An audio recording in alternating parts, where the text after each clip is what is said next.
আমার ইউটিউব বন্ধুরা, কেমন আছো?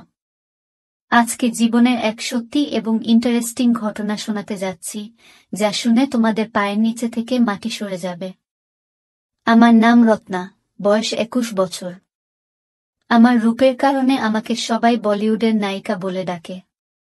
আজকে আমি আমার জীবনের একটি মজার ঘটনা শোনাতে যাচ্ছি। নিজের হেডফোন লাগিয়ে শুনুন, যেন গল্পটি পুরোপুরি উপভোগ করতে পারেন। আমি রত্না, বিএসসি দ্বিতীয় বর্ষের ছাত্রী। আমাদের পরিবারে আমি একমাত্র মেয়ে। আমার বাবা মা আমাকে অনেক ভালোবাসেন এবং আমার সব শখ পূরণ করেন। আমি ঘুরে বেড়াতে খুব পছন্দ করি, বিশেষ করে নানুবাড়ি ও খালার বাসায়। আমার খালাতো ভাই জয় এবং মামাতো ভাই বিজয়ের সাথে আমার খুব ভালো সম্পর্ক। তারা আমাকে অনেক ভালোবাসে এবং আমাদের মজার সব মুহূর্তের স্মৃতি আজও আমাকে হাসায়। আমাদের একসাথে কাটানো সময়গুলো ছিল সত্যিই স্মরণীয়।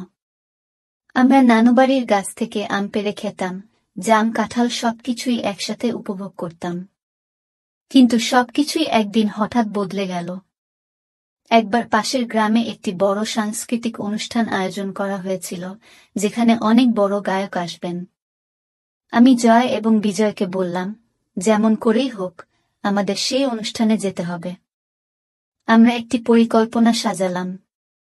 শুক্রবার রাতে যখন 12টা বাজল, আমি দরজা আস্তে করে খুলে বাইরে বের হলাম। জয় ও বিজয় তখনই হাজির। আমরা তিনজন মিলে